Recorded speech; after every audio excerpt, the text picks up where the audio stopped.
ಪ್ರೀತಿ ಸ್ವರೂಪನಾದ ದೇವರೇ, ನನ್ನನ್ನು ಕರುಣಿಸು. ಕರುಣಾನಿಧಿಯೇ, ನನ್ನ ದ್ರೋಹವನ್ನೆಲ್ಲ ಅಳಿಸಿಬಿಡು. ನನ್ನ ಪಾಪವನ್ನು ಸಂಪೂರ್ಣವಾಗಿ ತೊಳೆದು ಬಿಡು.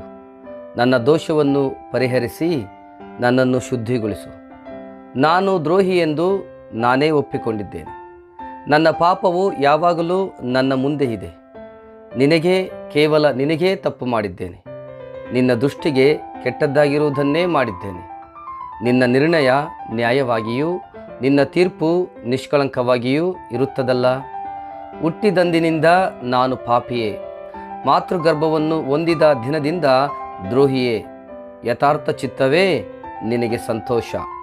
ಹಿಸ್ಸೋಪ್ ಗಿಡದ ಬರಲಿನಿಂದ ನೀರನ್ನು ಚಿಮುಕಿಸಿಯೋ ಎಂಬಂತೆ ನನ್ನ ಅಶುದ್ಧತ್ವವನ್ನು ತೆಗೆದುಬಿಡು, ಆಗ ಶುದ್ಧನಾಗಿರುವೆನು.